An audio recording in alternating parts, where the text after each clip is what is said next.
Semua teman-teman yang masih melalui masa merokok ini, saran saya, dan setiap kali teman-teman sekalian ada nasihat yang sampai kepada Anda, maka jangan defense dulu, jangan kita mempertahankan dulu perbuatan kita, tapi coba cerna nasihat itu. Pikirkan baik-baik, kemudian baru diambil keputusan 2 hari, 3 hari kemudian.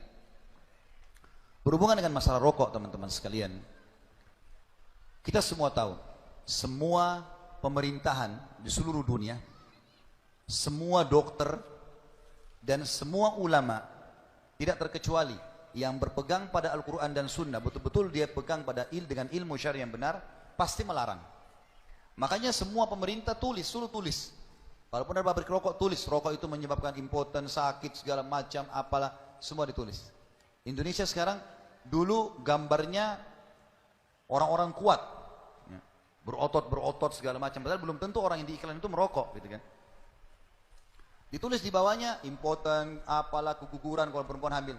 Sekarang sudah mending sedikit. Mulai diganti gambarnya orang merokok, ditulis rokok bisa membunuhmu. Kalau harapan saya ke depan, tahapannya adalah tulisannya yang besar. Rokok bisa membunuh, di bawahnya foto kecil saja. Karena tulisan begitu saja masih banyak orang melanggarin.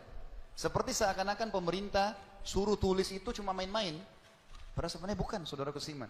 Itu hasil penelitian. Seluruh dunia ini, seluruh dunia, seluruh pemerintah, seluruh dokter yang masih sehat pikirannya, kalau ada dokter yang merokok ini jadi tanda tanya. Kemudian seluruh ulama juga pasti akan mengatakan tidak boleh. Itu dulu dari satu sisi ya. Sisi yang lain teman-teman sekalian, ada seseorang di Saudi, kisah nyata. Sekali lagi tolong yang sedang merokok, jangan defense dulu, tapi pikirin baik-baik coba. Renungi nanti baru diambil keputusan. Ada seorang guru di Saudi, guru SMA, merokok. Dia masuk ke masjid, dia bilang sama seorang syekh, ada seorang ulama, lagi ngisi pengajian. Selesai pengajian, rokoknya ada di kantongnya. Dia bilang gini, Syekh, Anda mengatakan rokok haram, mana dalilnya? Mana dalilnya? Kan tidak ada kata-kata rokok dalam Al-Quran dan Sunnah. Ini kan rokok baru sekarang. Kata syekhnya, ada. Firman Allah SWT, dan Allah menghalalkan thayyibat dan mengharamkan khaba'ith. Thayyibat semua yang baik-baik, khaba'ith semua yang buruk. Kata dia, tapi saya tidak anggap rokok ini buruk. Saya anggap bagus-bagus saja. Saya sudah sekian tahun merokok, saya nggak sakit, saya sehat, duit saya tetap ada, saya bisa beli. Kata syekhnya, baik. Kalau kau anggap rokok baik, saran saya sebentar kau pulang ke rumah ini, beli rokok yang banyak, bagi-bagi, kasih istri, kasih anakmu juga. Apa yang terjadi? Orang ini pakai akal sehat. Oh iya ya, kalau baik nggak mungkin saya larang istri anak saya. Sekalian aja ramai bayi juga kasih rokok sekalian. Diambil, dipatahin sama dia. Dia bilang, sekarang saya tahu kenapa diharamkan. Jadi memang ada pengharaman.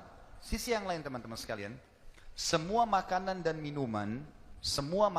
minuman yang tidak disebutkan secara denis karena baru muncul sekarang, diambil hukumnya dari kaidah fikih namanya. Jadi ada beberapa ayat Al-Quran, potongan ayat Al-Quran atau potongan hadis Nabi SAW yang menjadi kaidah fikih. Seperti misalnya, pengharaman khamar, minuman keras, dalam surah Al-Ma'idah disebutkan, A'udzubillahi minasyaitonirrajim, yas'alunaka 'anil khamri wal maisir, qul fihima ithmun kabir wa manafi'u linnas wa ithmuhuma akbar min naf'ihima. Al-ayah. Artinya, ditanyakan hai Muhammad kepadamu tentang khamar dan judi. Katakan keduanya memiliki mudarat, dosa, dan ada manfaatnya buat orang.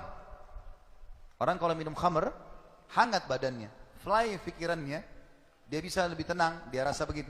Judi, bisa dia merasa hiburan, tapi kata Allah, dosanya, bahayanya lebih besar daripada manfaatnya.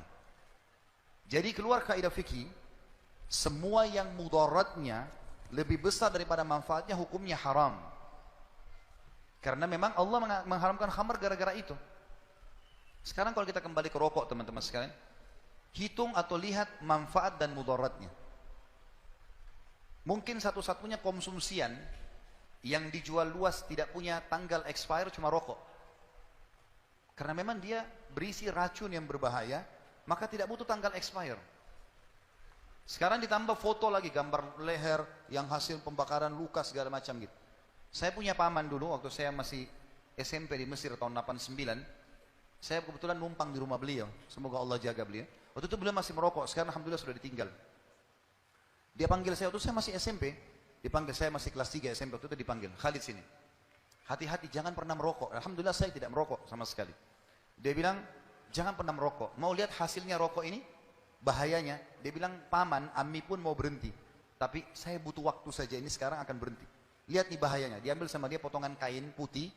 Lalu asap rokok itu setelah dia isap, ditiupkan ke kain putih itu. Ditempelkan di mulutnya, ditiup. Langsung belang tuh, berwarna hitam kain putih itu. Di titik yang ditiupin asap itu. Dia bilang, ini keadaan jantung dan paru-paru kami yang merokok. Di dalam ini sebenarnya rusak ini. Dan kita tahu kalau teman-teman berobat ke dokter, yang paling dokter tanya pertama apa? Merokok atau tidak? Minum minuman keras atau tidak? Ini semua pertanyaan ada alasannya. Jangan kita lalai dari situ. Jangan sudah jelas-jelas peringatan dari semua sisi datang, kita masih mengatakan nggak masalah. Orang tua saya atau kakek saya merokok sampai umur sekian tidak mati. Bukan masalah itu. Memang karena orang mati ajalnya datang. Gitu kan? Tapi permasalahannya adalah pelanggaran-pelanggaran yang terjadi. Kita merusak kesehatan itu dosa. Kita membuang-buang uang, membeli sesuatu yang tidak bermanfaat juga dosa. Belum lagi istri dan anak perokok pasif. Pasif bahaya. Secara medis itu lebih berbahaya bagi orang yang merokok. Dia belum punya pertahanan diri. Ya. Dia belum punya antibodi untuk itu. Beda dengan orang yang sudah merokok. Mungkin sudah terbiasa. Belum lagi bau badan, bau mulut, bau baju. Rata-rata teman-teman yang sudah meninggalkan rokok, akhirnya dia baru sadar, oh ternyata selama ini bau badan saya seperti ini, bau rokok saya seperti ini, bau ruangan saya seperti ini, dan seterusnya. Jadi ini memang mudaratnya sangat besar. Kita bisa alihkan kepada hal-hal yang lain. Misalnya kita minum susu, makan permen, hal yang bermanfaat lah, gitu kan. Lalu kalau misalnya dimasakan, tapi saya berat, sebenarnya ini sugesti. Ini penutupan dalam tema kita, maksudnya dalam pertanyaan ini, teman-teman sekalian, kalau orang sugestinya, kalau yang hadir semalam, saya sempat bahas masalah dahsyatnya Ramadan itu. Di antaranya adalah kita harus punya sugesti positif.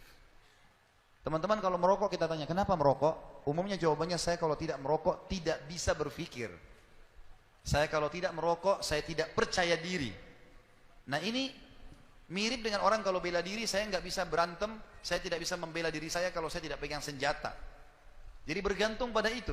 Saya kalau tidak minum kopi pagi hari, kepala saya pusing. Nanti pusing benar kalau nggak ada kopi. Ini harus diganti persepsinya. Saya bisa tinggalkan. Orang tua saya, ayah saya dulu merokok waktu beliau masih muda. Beliau menceritakan bagaimana meninggalkannya. Paman saya juga begitu punya pengalaman. Dan mereka bisa spontanitas meninggalkan. Awalnya lidahnya merasa nggak enak, tapi karena dia tahu bahayanya lebih besar, dia demi kesehatan, demi keluarganya, maka dia tinggalkan. Maka insya Allah orang yang meninggalkan ini akan mendapatkan pahala karena meninggalkan sesuatu yang khaba'ith atau yang buruk yang dilarang dalam Al-Quran.